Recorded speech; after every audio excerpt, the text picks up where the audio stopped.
Boa tarde, pessoal. Tudo bem? Me chamo Cristiano, sou fisioterapeuta, pós-graduado em terapia intensiva pelo Albert Einstein em São Paulo e vim aqui hoje, vou tentar fazer dois vídeos, né? Vídeo 1 e vídeo 2, para que a gente possa explicar para a pedido de alguns pacientes particulares, até pacientes de consultório mesmo, pedindo falar sobre um pouco sobre a DPOC, uma doença pulmonar obstrutiva crônica que acomete diversas pessoas, gerando ali uma incapacidade funcional, uma incapacidade pneumofuncional e muitas das vezes atrapalhando as atividades da vida diária e até mesmo a higiene desses pacientes.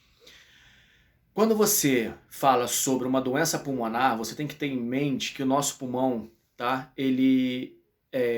Existem as unidades alveolares dentro dos pulmões, chamados alvéolos, onde ocorre a hematose alveolar, que é a troca gasosa. Esse CO2 que é produzido dentro do nosso organismo, ele precisa ser exalado, precisa ser colocado para fora, e o oxigênio, através da hemoglobina, hemácias, ele consegue fazer essa troca gasosa lá dentro do pulmão e ser distribuído para as células corporais.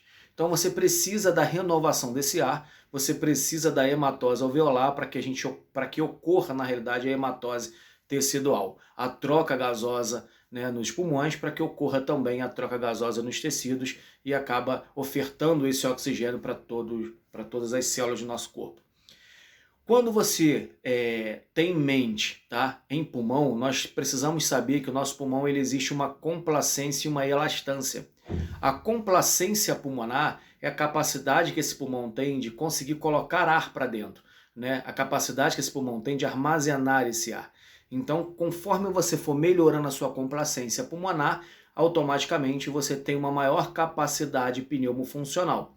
A elastância é a capacidade que esse pulmão tem de voltar à sua posição de origem. E ele não colaba, ele não fecha, porque nós temos uma PIP, que é a pressão expiratória positiva final. É o que resta dentro desse pulmão, mantendo esse pulmão aberto.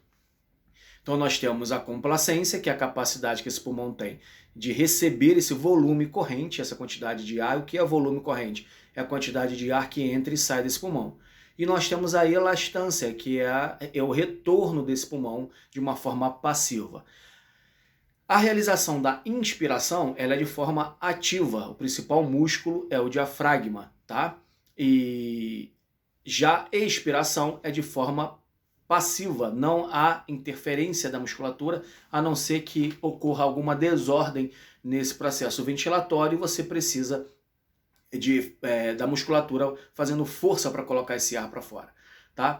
E é exatamente o que acontece com o paciente DPOcítico, tá? O paciente DPOcítico, ele perde essa capacidade de complacência e elastância pulmonar.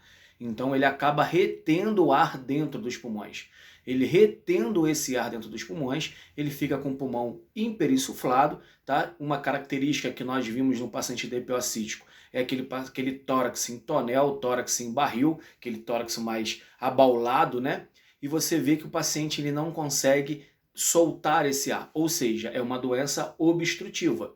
Se é uma doença obstrutiva, a dificuldade é em soltar o ar e não colocar esse ar para dentro. Só que quando você acaba tendo uma hiperinsuflação pulmonar, esse pulmão está cheio de ar, você diminui a capacidade ventilatória desse paciente, desse pulmão.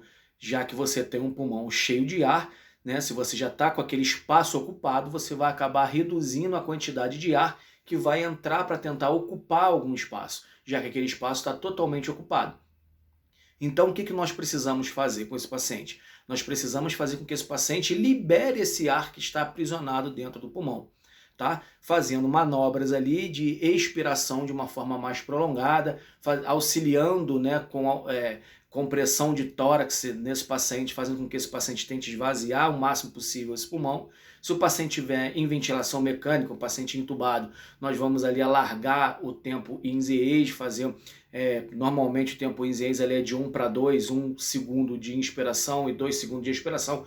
Nós vamos colocar de 1 para 3, de 1 para 4, aumentar esse tempo de expiração para fazer com que esse paciente lave esse CO2, para fazer com que esse paciente coloque esse ar para fora. No segundo vídeo agora, eu vou falar sobre a retenção de CO2 nesses pacientes DPOcíticos. Um grande abraço a todos.